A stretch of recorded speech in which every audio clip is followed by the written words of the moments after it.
Why does Donald Trump hate wars?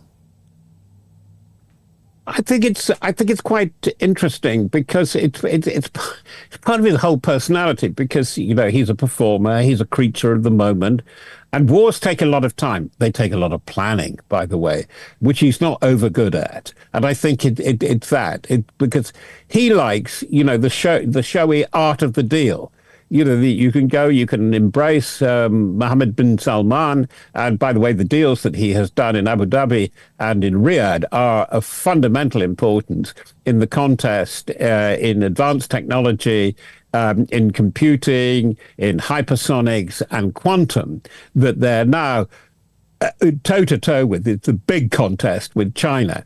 And those allies in Saudi Arabia and the UAE are absolutely vital for America keeping ahead. They need the capacity, they need the power, they need the money, they need the ability to generate just that amount of electrical power, which you cannot do through any installations and formations and networks currently in the United States. All these things are very important. And in the way that they have to consider that for the way that they will compete with China over the next 30, 40 years, long, grinding wars, uncertain wars, which may have come if you had had an outright bombing campaign against Iran, that's not so interesting.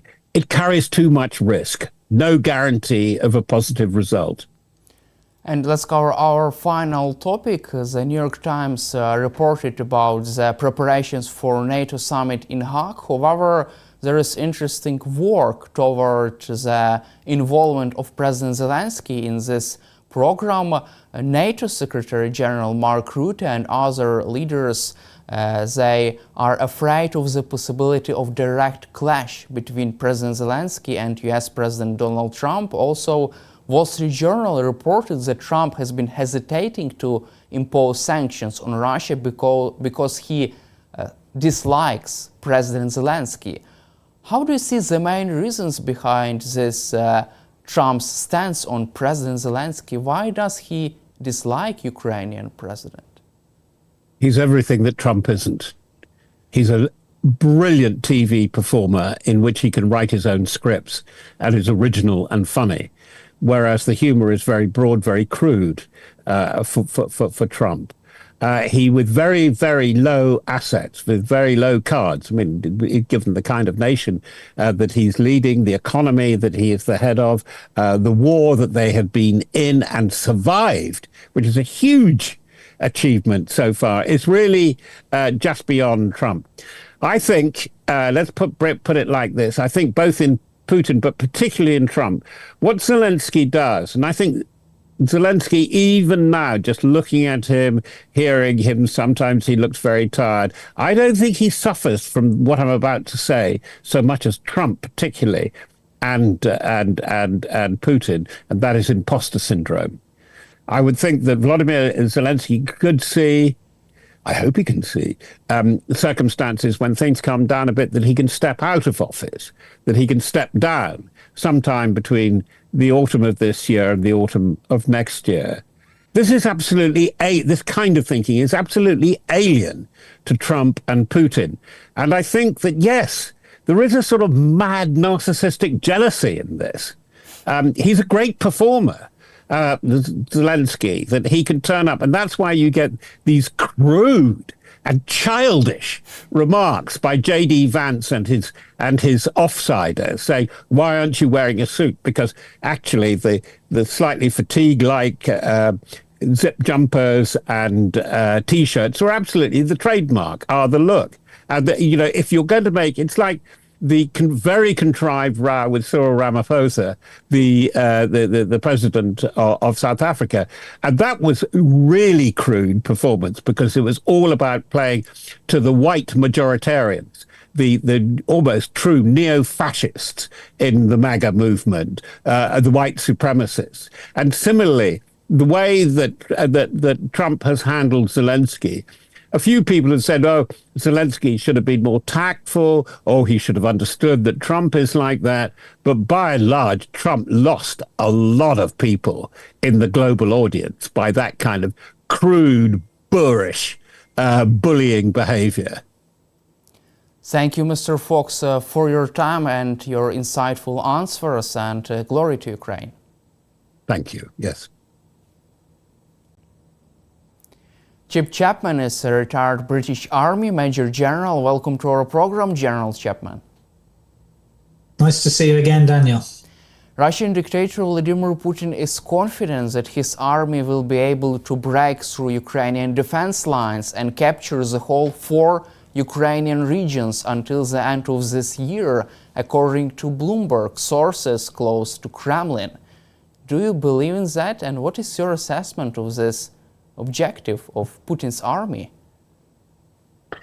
Well, firstly, let's go back to the grand strategic objective. So overall, in terms of a long period of time, maybe decades, I still think that he has an imperialist objective, which is to regain lost territories and spheres of influence. It is this narrative which is building up that Ukraine might be for Russia an internal matter, in that the USSR has never been dissolved. That is one of the conditions they seem to be setting for the future. If you look at the operational objectives for 2025, I think there is little doubt that he would like to capture all of the Donbass this summer, and that he would also like to certainly get a toehold in both Sumy and Kharkiv, partly maybe to set the condition for a future annexation of that. Again, in terms of negotiations, saying that that's another territorial reality on the ground that Ukraine have to take cognizance of and negotiate away from his perspective, because I don't think they're going to negotiate themselves away from the oblasts in Ukraine. As to the chances of them doing that, at the moment, I would say they're pretty low, but like all these things, there are various variables in war and nothing is certain. For example, would there be a collapse in will? I don't see that, but the number of drone strikes, cruise missile strikes, and ballistic missile strikes, and the tempo of them over the weekend can weaken the resistance of the civilian population.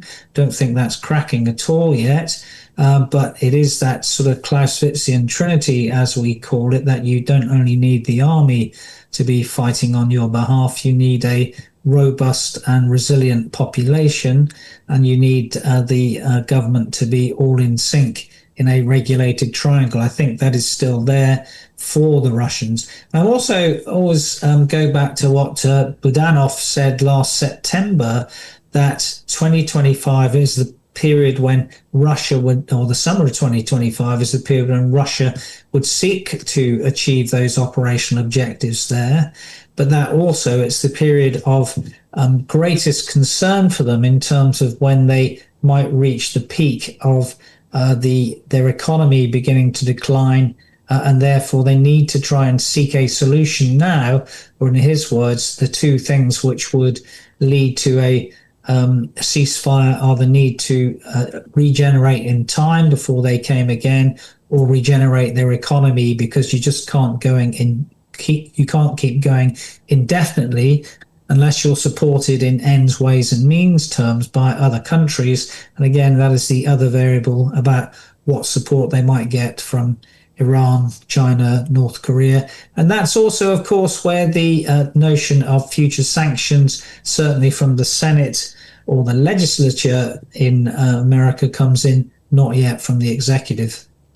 Also, Russian dictator Vladimir Putin has ordered his army to create so-called security buffer zone along the border with Ukraine. Also, Russian army has begun its offensive deep inside the Sumy region. Russian sites 4 border villages in Ukrainian Sumy region. However, this advance has been halted by the resistance of the Ukrainian armed forces. What is your assessment of this Russia's war efforts in the Sumy region to create so-called buffer zone? Well, I think the buffer zone from a Russian perspective is a movable feast. It's a creeping buffer zone. In terms of the grand strategic objective, I think that they see all of Ukraine as the buffer zone. That's certainly the sort of language which Medvedev is using at the moment. So they will always move that again. At the moment, they're seeing it as a buffer zone for the strikes that Ukraine are doing over the border. So from a tactical perspective, that would make sense from a Russian viewpoint. But let's not kid ourselves. What they mean by a buffer zone, they mean extending Russian sphere of influence all the way to the former those countries which are now part of NATO. Also, according to Sky News, 50,000 Russian force is stationed just across the border from the city of Kharkiv.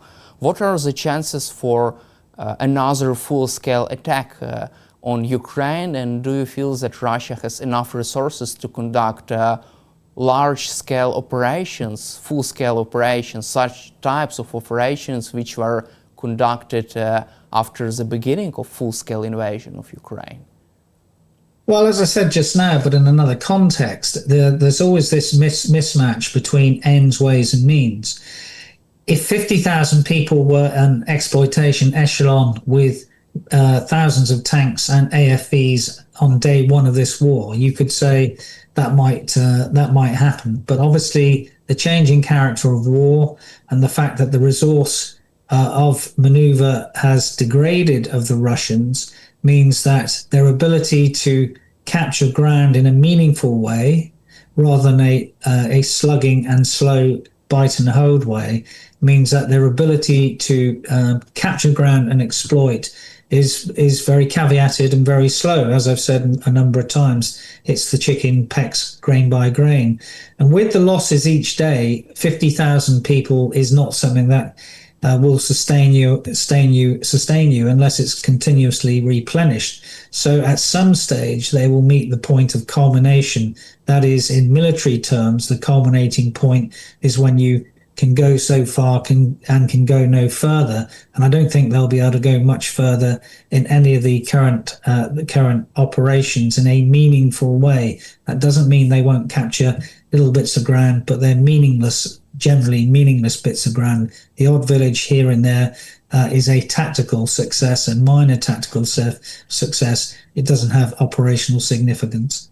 Also, according to the Washington Post, Russia's battlefield strength has started to wane, and it could run into serious shortages of manpower and weaponry until the end of this year, according to senior US and European officials and military experts.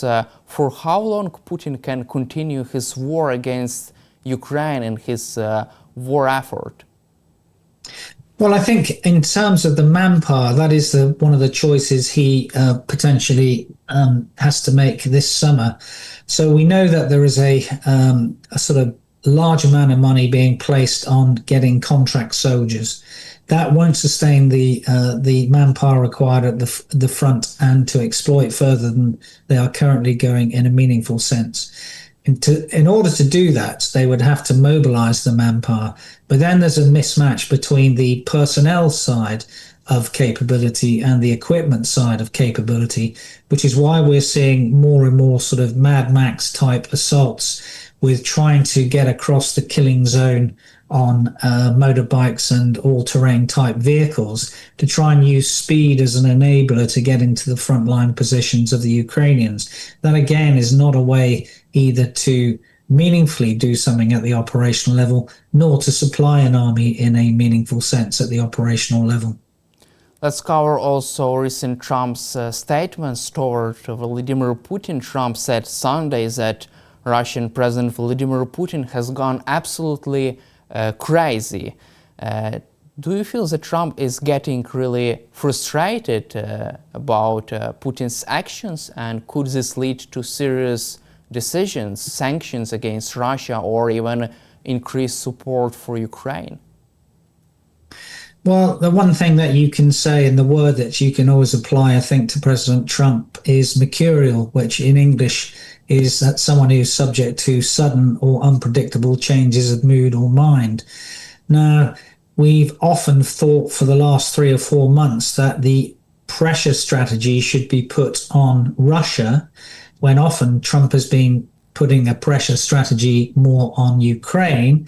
That is, he's rewarding the aggressor, and almost at times been setting the conditions where he expects Ukraine to give such significant concessions that it would lead to a surrender peace and not a just peace. I think that Trump caveated what he said about Putin by really diluting a bit at the end, by also saying that President Zelensky was also an obstacle and a bit of a pain. So he rather diluted his message by doing that.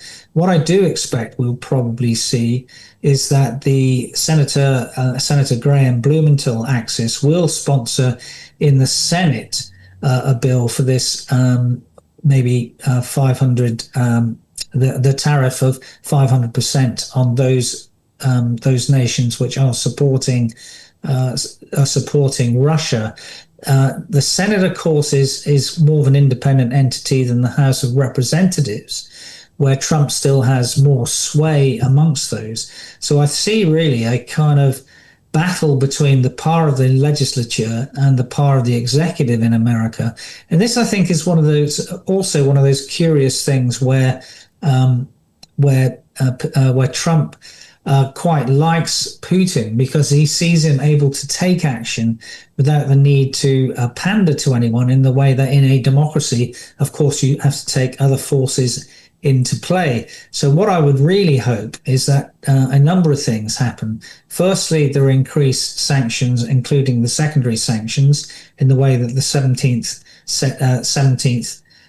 set of sanctions has been sort of passed by the EU. Secondly, I'd like to see the more military support, or continued military support, including long-range weapons from the Americans.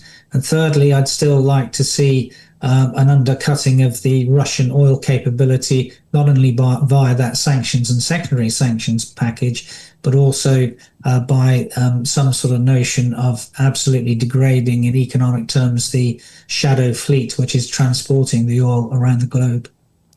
You just mentioned about long-range strikes inside Russia. German Chancellor Friedrich Merz says that Western countries have lifted its restrictions on use of Western-made long-range weapons by Ukraine. Can you imagine a scenario in which the US will provide Ukraine with additionally long-range weapons and would allow to actually strike inside Russia? I can, but I would again at the moment say that is just a scenario rather than a certainty. Like all these things on long-range strike, you really have to understand a bit about how targeting works. And the targeting, when you've got very expensive smart weapons which use GPS guidance for their final terminal things, comes from satellites, space power, and most of that space power is American space power. That is why America is so crucial in the targeting sector to do these long-range strikes, and why it's necessary to keep America on side if you want to achieve that across all the panoply of the future weapon systems that will come.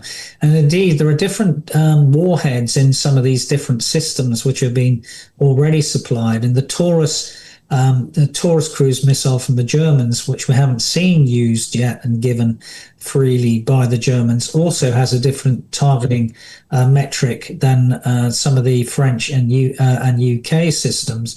And that could be pretty devastating, for example, on the Kerch Bridge, where it's more likely to be of greater utility than Storm Shadow or Scalp, for example. And is it possible to conduct this targeting without the commitment, the support from the United States?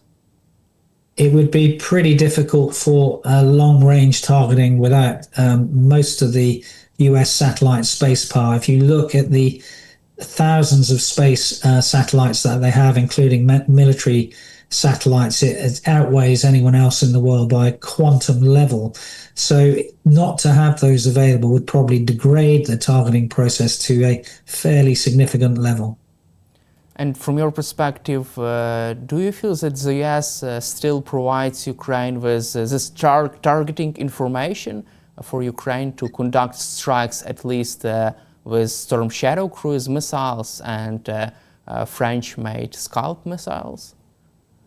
Well, we know that one of the things which was taken away after the spat in the White House in February was that ability, the targeting information, the intelligence information, which you need to do. A lot of that was reinstigated and given back to the Ukrainians. So what the full scope of that is would be pretty secret, I think, at the moment. But I'm sure there is some of that in train at the moment. How far the caveat would go in sort of time and space. Are they allowed to conduct operations beyond a certain line using certain American satellite systems for the final terminal guidance on that? I don't think we would know in an open forum. That would be highly sensitive information. Also, according to Wall Street Journal, US President Donald Trump finally is considering the possibility of imposing sanctions on Russia as soon as this week. Moreover, US President Donald Trump, according to Kyiv Post, also considers to lift all Biden-era restrictions on Ukraine's long-range capabilities. What could this mean? Well, again, a week in politics is a long time, and the legislature is on leave this week, so it's not in session. It will be in early June. So it's whether the pressures from the legislature, the Senate and House of Representatives, come together with President Trump when he's still in a mood that Putin is a kind of the bad guy. Not that that's a phrase he's ever used, but I think one thing that the Russians have done far better than the Americans have at the moment is, we have to remember that Putin is an ex-KGB guy. Every intelligence agency in the West has human factors analysts. I would guess that when Putin has any sort of meeting or dialogue with Trump, he's absolutely briefed by the human factors analysts of the best way to talk to him in a way that plays to his ego, so that it does look like that Trump is that Putin is a good guy from his perspective. Now, they would look at things, for example, like some people would say that President Trump suffers from a thing called the hubris nemesis complex. He absolutely believes, I think, in the great man theory of international relations, which is that two or three guys, because of the leaders of the country, can have a great relationship and sort out every geopolitical problem in the world. That's not really how geopolitics works. Further, his worldview is eroded by this notion that, hey, if you stop the war, you'll be able to trade with us, oh, Mr. Putin. Again, nations don't go to war for economic reasons. They are not the accountants and bookkeepers of the world. They look at power and the accumulation of power. And that's when you come back to the grand strategic objectives of Russia, which is absolutely to regain lost territory and spheres of influence. That notion, again, that Putin said many, many times, that the greatest geopolitical disaster of the 20th century was the demise of the Soviet Union.